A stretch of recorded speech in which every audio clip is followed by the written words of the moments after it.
वालेकुम स्टूडेंट्स, मैं केमिस्ट्री का टीचर रावकील। आज हम चैप्टर नंबर 16 स्टार्ट करेंगे, जिसमें पहला टॉपिक है बेसिक मेटलर्जिकल प्रोसेसेस। तो इसमें कुछ पहले डेफिनेशंस हैं और कुछ तरीक़ेकार हैं जो मेटल्स को एक्सट्रैक्ट करने के लिए इस्तेमाल हम करते हैं, क्योंकि मेटल जो है वो हमें उन कंबाइंड स्टेट में मिलती है। वो मुख्तलिफ ज़मीन चट्टानों के अंदर या ज़मीन के अंदर जो उनके ज़ख़ायर होते हैं वो उनके कंबाइंड फॉर्म में होते हैं। तो उनको एक्सट्रैक्ट करने के लिए मुख्तलिफ़ किस्म के फ़िज़िकल और केमिकल प्रोसेस से गुजारना पड़ता है। तो उनकी शुरू की जो डेफिनेशंस हैं वो आज हम करेंगे। तो सबसे पहली डेफिनेशन है मिनरल्स। तो ये the solid natural material found beneath the earth surface which contain compound of metal in combined state along with earthly impurities are called minerals. कि वो सॉलिड मटेरियल जो ज़मीन के अंदर मौजूद है, जिसके अंदर जो है वो कुछ इम्प्योरिटीज़ भी होती हैं, सॉलिड स्टेट में रेत के मिट्टी के ज़रात भी होते हैं, तो उसको मिनरल कहते हैं। तो मिनरल जो है ये ज़रूरी नहीं कि इस काबिल हो कि इसमें से हम मेटल एक्सट्रैक्ट करें। सम टाइम्स इनकी क्वांटिटी जो है वो इनके अंदर मेटल की कम होती है और सम टाइम बहुत ज़्यादा होती है, यानी इतनी ज़्यादा कि अगर थोड़ी सी एफ़र्ट और थोड़ा सा ख़र्चा करके हम उससे मेटल एक्सट्रैक्ट करना चाहें तो कर सकें।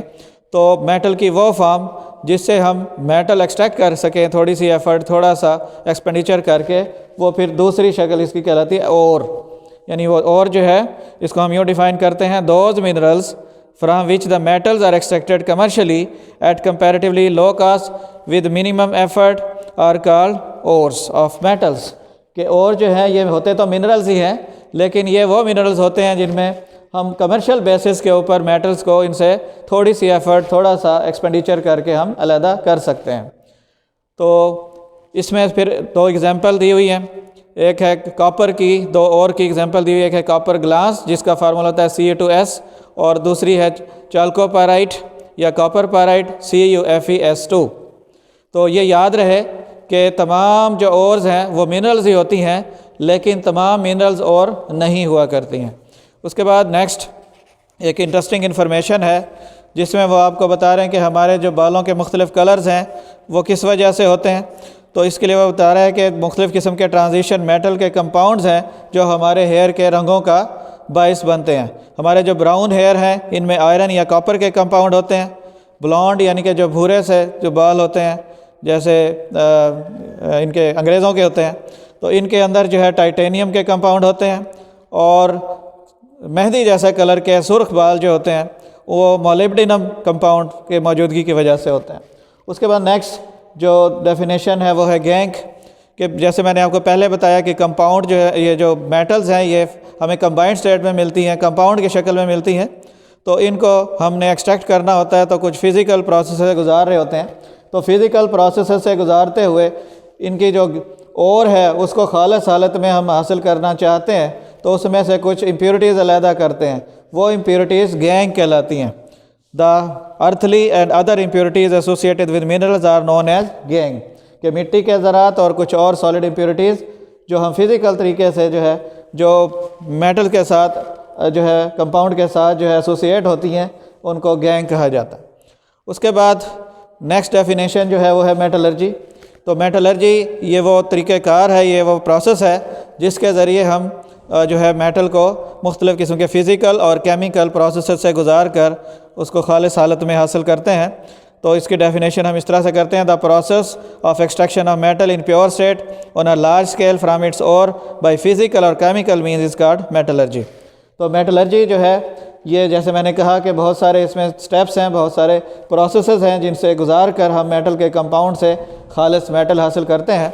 तो मुख्तलिफ़ प्रोसेसेस जो मेटलर्जी में इन्वॉल्व हैं वो तीन हैं। सबसे पहले जो है वो है concentration of the ore. Concentration का मतलब होता है कि ओर को गैंग पार्टिकल से अलहदा करके खालिस हालत में लाना। और दूसरा एक्सट्रैक्शन ऑफ मेटल।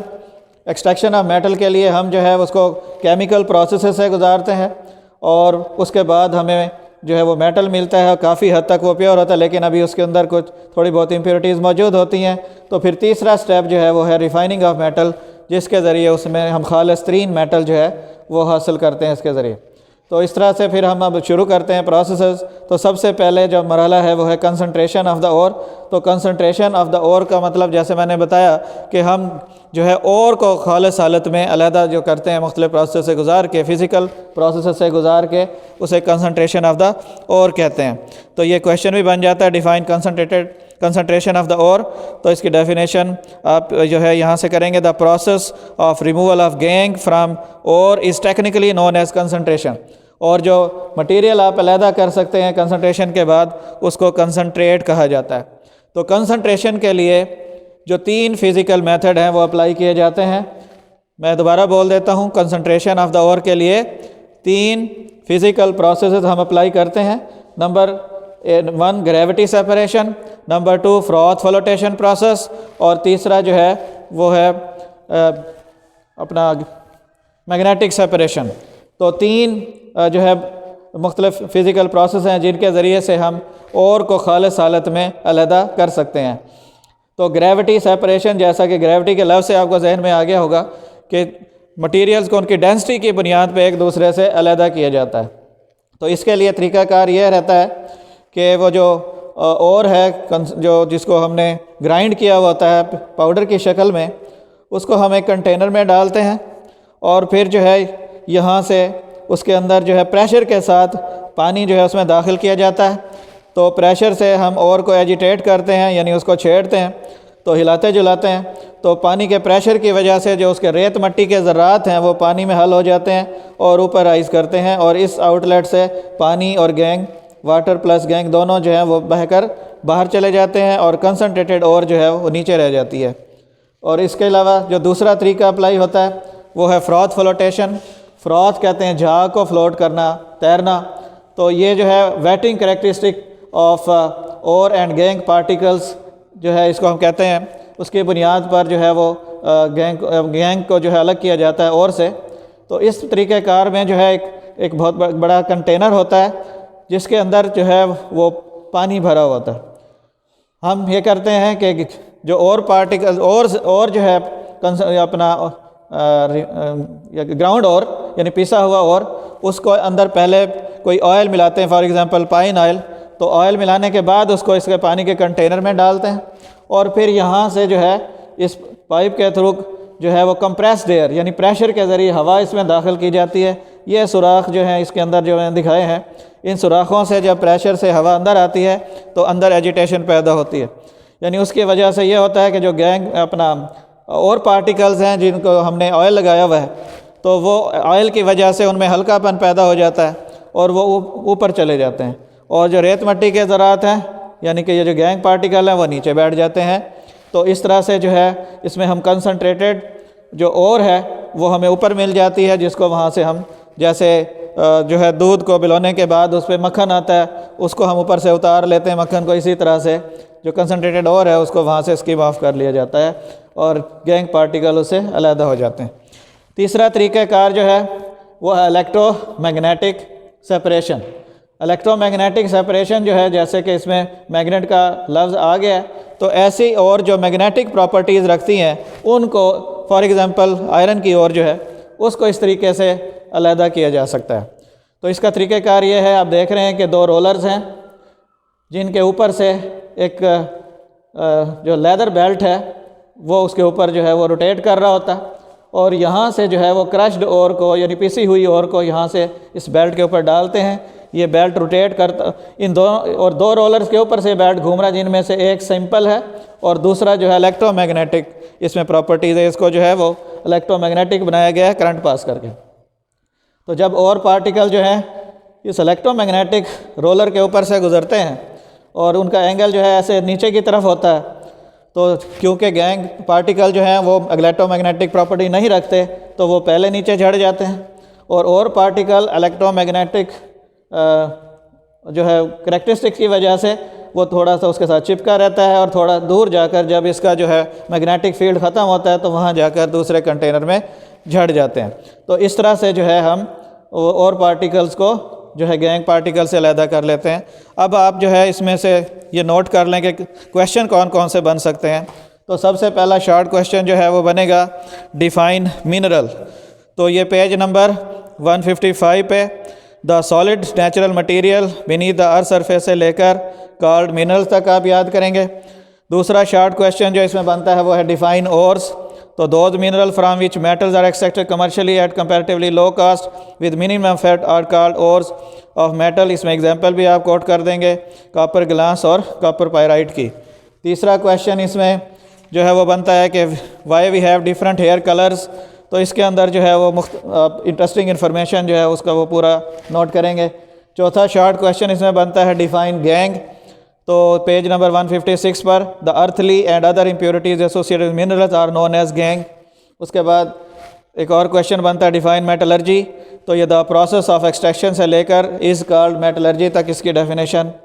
उसके बाद एक क्वेश्चन बनेगा describe the processes involve metallurgy for extraction of metal. तो द प्रोसेसेस लिखा हुआ है ना, इसके ऊपर डिस्क्राइब लिख लें और मेटल के आगे क्वेश्चन मार्क लगा दें तो ये क्वेश्चन बन जाएगा आपका और यहीं से इसका आंसर शुरू हो जाएगा। और फिर ये तीनों जो ऑपरेशंस हैं इनके नाम इसके अंदर आप लिखेंगे। फिर नेक्स्ट क्वेश्चन जो इसमें पॉसिबल है वो है डिफाइन कंसनट्रेशन ऑफ ओर। तो the process of removal of gangue from ore is technically known as concentration and purified ore is called concentrate. यहाँ तक इसका आंसर हो जाएगा। ग्रेविटी सेपरेशन जो आगे जो शुरू हो रहा है मेथड, इसके अंदर दो क्वेश्चन बन जाते हैं।